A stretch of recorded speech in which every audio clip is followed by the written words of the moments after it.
எதிர்வரும் பாராளுமன்ற பொது தேர்தலில் தமிழ் மக்களின் பிரதிநிதித்துவத்தை உறுதிப்படுத்துவதற்கு ஏதுவாக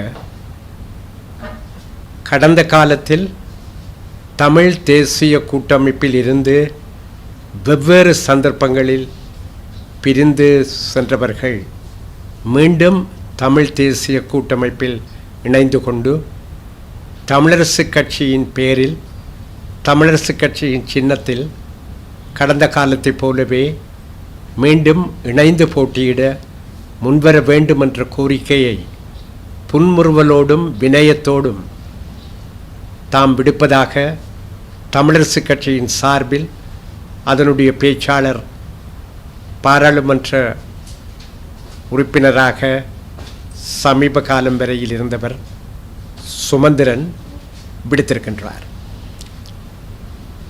புன்முறுவலோடு விடுக்கப்பட்டிருக்கும் இந்த கோரிக்கைக்கு புன்முறுவலோடு பதிலளிப்பதுதான் நியாயமானது.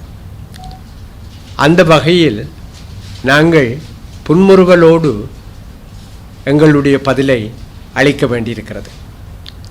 எங்களுடைய பதில் என்று நான் கூறுகிற பொழுது நாங்கள் 5 கட்சிகள் ஜனநாயக தமிழ் தேசிய கூட்டணி என்ற பெயரிலே இணைந்து செயற்பட்டு கொண்டிருக்கும் சூழ்நிலையில் அதில் அங்கம் வகிக்கும் எமது தமிழ் தேசிய கட்சியின் சார்பில் இந்த பதிலை நாங்கள் வழங்குகிறோம்.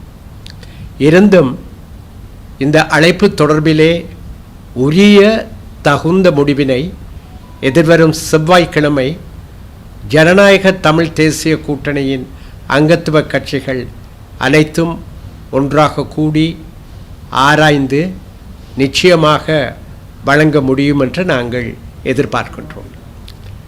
எம்மை பொறுத்தமட்டிலே அம்பாறை மற்றும் திருகோணமலை மாவட்டங்களை பொறுத்தமட்டில்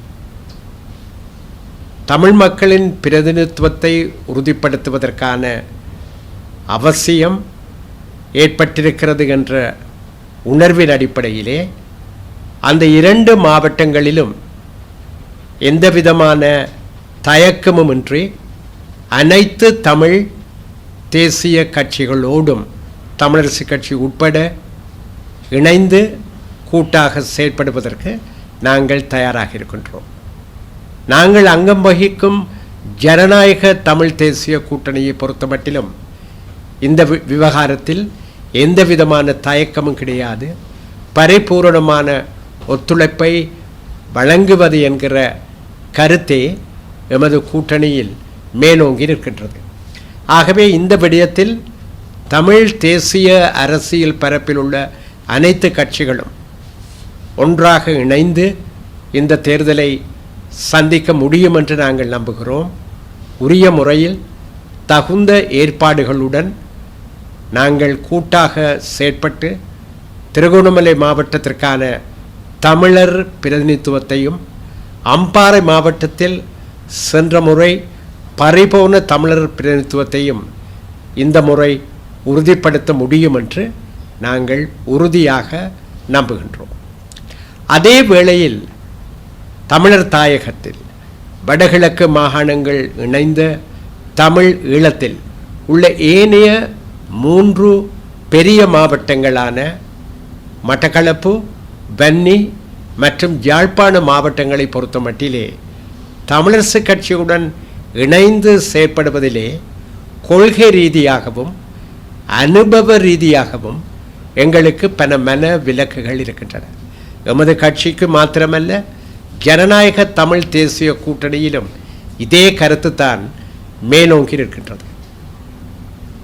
பொது வேட்பாளர் ஒருவரை தமிழ் தேசிய அபிலாஷைகளை பிரதிநிதித்துவப்படுத்தும் வகையிலே கடந்த ஜனாதிபதி தேர்தலிலே நாங்கள் முன்னிறுத்துவது என்கிற ஆலோசனைகளை மேற்கொண்டிருந்த வேளையில் கடந்த ஜூன் மாதம் 9ஆம் தேதி யாழ்ப்பாண நகரில் தந்தை செல்வா நினைவரங்கத்திலே நடைபெற்ற ஒரு பொது கருத்தாடலில் கலந்து கொண்ட நண்பர் சுமந்திரன் ஒரு திட்டவட்டமான போர் அறிவிப்பினை வெளியிட்டிருந்தார். அதாவது தனது கட்சி இந்த விடயத்தில் முடிவெடுப்பதற்கு முன்னரே அவர் பொது வேட்பாளரை தோற்கடித்தே தீருவோம் என்கிற சபதத்தை அங்கு வெளியிட்டதோடு அதற்கான போர் பிரகடனத்தையும் செய்திருந்தது மக்கள் அனைவருக்கும் ஞாபகத்தில் இருக்கும் என்று நாங்கள் நம்புகிறோம்.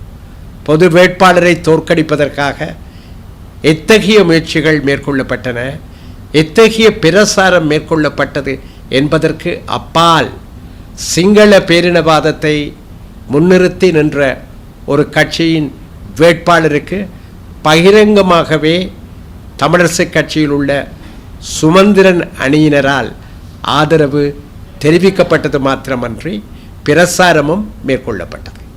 இருந்தும் தமிழ் பொது வேட்பாளர் பல்வேறு தடைகளை தகர்த்தெறிந்து கணிசமான அளவு வாக்குகளை பெற்றது மாத்திரமல்ல, தமிழ் தேசியம் என்பது யாரும் நினைப்பது போலன்றி ஓர் உறுதியான கற்பாறையாக தொடர்ந்து நீடிக்கும் நிலைக்கும் தன்னுடைய இலட்சியத்தை வென்றெடுக்கும் வரையிலே என்பது நிலைநாட்டப்பட்டிருக்கிறது.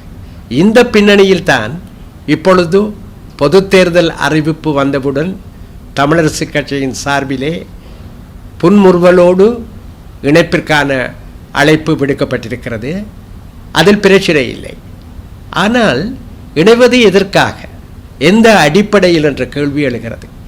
தமிழ் தேசியத்தை சிங்கள பேரினவாதத்தோடு சமரசம் செய்து வைப்பதற்காகவா இந்த அழைப்பு, அல்லது இருக்கின்ற பதவிகள் கதிரைகள் பறிபோய்விடாமல் பாதுகாப்பதற்கா இந்த அழைப்பு, அல்லது கடந்த காலத்தை போல ஆட்சி கட்டிலில் அமர்ந்திருப்பவர்களோடு திரைமறைவு பேச்சுகளை நடாத்தி சமரச அரசியலை முன்னெடுத்து அந்த அந்த பொறிமுறையின் ஊடாக தமிழ் தேசிய அபிலாஷைகள் சமரசம் செய்யப்படுவதற்கான ஓர் வேதனைக்குரிய அத்தியாயத்தை மீண்டும் எழுதுவதற்கா இந்த அழைப்பு என்ற கேள்விகளை நாங்கள் எழுப்ப வேண்டிய கட்டாயமான நிலையிலே இருக்கின்றோம்.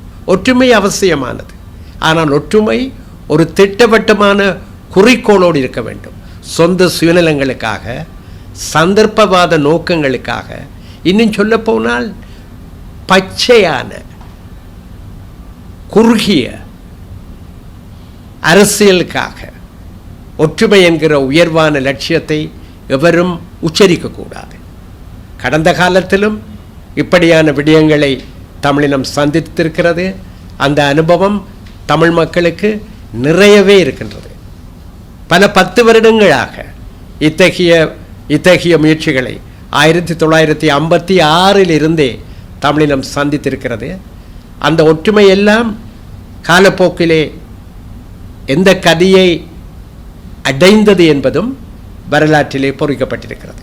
ஆனால் இப்பொழுது நாங்கள் பேசுகிற இந்த ஒற்றுமை வலுவானதாக, கொள்கை ரீதியானதாக, குறிக்கோளுடன் கூடியதாக இருக்க வேண்டுமானால் நாங்கள் தமிழரசு கட்சியில் ஆதிக்கம் செலுத்தி கொண்டிருக்கிற நண்பர் சுமந்திரன் தலைமையிலான குழுவினருடன் ஒரு பொழுதும் அந்த ஒற்றுமையை ஏற்படுத்த முடியாது, ஏற்படுத்தக்கூடாது என்பதுதான் எமது தமிழ் தேசிய கட்சியின் உறுதியான நிலைப்பாடு. இது எந்த ஒரு தனிப்பட்ட காரணத்தையும் அடிப்படையாக கொண்டது அல்ல. நண்பர் சுமந்திரனுடைய புன்முறுவலை மீண்டும் ஒரு முறை இருப்பதில் எங்களுக்கு மகிழ்ச்சி தான். ஆனால் அதுவல்ல பிரச்சனை. எங்களுக்கு முன்னால் உள்ள ஒரே ஒரு கேள்வி, தமிழ் மக்களுடைய அரசியல் அபிலாஷைகளை முன்னெடுப்பதற்கு இப்பொழுது ஒரு பிரேரணையாக அல்லது ஒரு யோசனையாக அல்லது ஒரு அழைப்பாக முன்வைக்கப்பட்டிருக்கிற இந்த ஒற்றுமை எவ்வளவு தூரம் உதவ முடியும், எவ்வளவு தூரம் ஆரோக்கியமான அரசியல் நடவடிக்கையாக அமைய முடியும் என்பதுதான். முதலிலே தமிழரசு கட்சிக்குள்ளே ஒற்றுமைப்பட முடியாதவர்கள், சொந்த சுயநலங்களுக்காக இன்றைக்கு தனியொரு அணியினை நடாத்தி கொண்டிருப்பவர்கள், இன்றைக்கு ஒற்றுமைக்கான அழைப்பினை புன்முறுவலோடு விடுப்பது என்பது எங்களை பொறுத்த மட்டிலே ஒட்டுமொத்த தமிழ் மக்களையும் ஏமாற்றுவதாகத்தான் இருக்க முடியும். தமிழரசு கட்சியில் உள்ள இலட்சியவாதிகள், கொள்கைவாதிகள் இன்னமும் தமிழரசு கட்சியின் அடிப்படை நோக்கத்தோடு இணைந்து செல்பவர்களோடு கைகோர்த்து நிற்பதிலே எங்களுக்கு பிரச்சனை இல்லை. ஆனால் அத்தகைய ஒற்றுமையை இன்றைய சூழ்நிலையிலே அடுத்து வரும் சில தினங்களுக்குள்ளே நாங்கள் ஏற்படுத்த முடியுமா என்பது பாரதூரமான ஒரு கேள்வி. ஏனெனில் தமிழரசு கட்சி என்ற அந்த அமைப்பின் வரையறை குறுக்கே நிற்கிறது. இந்த பின்னணியிலே நாங்கள் உறுதியாக சொல்ல விரும்புகிறோம், எதிர்வரும் செவ்வாய்க்கிழமை நமது ஜனநாயக தமிழ் தேசிய கூட்டணி இந்த விடயத்திலே ஒரு முடிவினை எடுப்பதற்கான கூட்டத்தினை நடாத்தும் என்றும் அதில் இந்த கருத்துக்களை தமிழ் தேசிய கட்சி உறுதியாக முன்வைக்கும் என்றும் நாங்கள் கூற கடமைப்பட்டிருக்கிறோம். ஆனால் எமது தமிழ் தேசிய கட்சியை பொறுத்தமட்டிலே தமிழரசு கட்சியில் உள்ள சந்தர்ப்பவாத சுயநல சிங்கள பேரினவாதத்தின் முகவர்களோடு ஒட்டுமிருக்க முடியாது, உறவும் இருக்க முடியாது. நன்றி, வணக்கம்.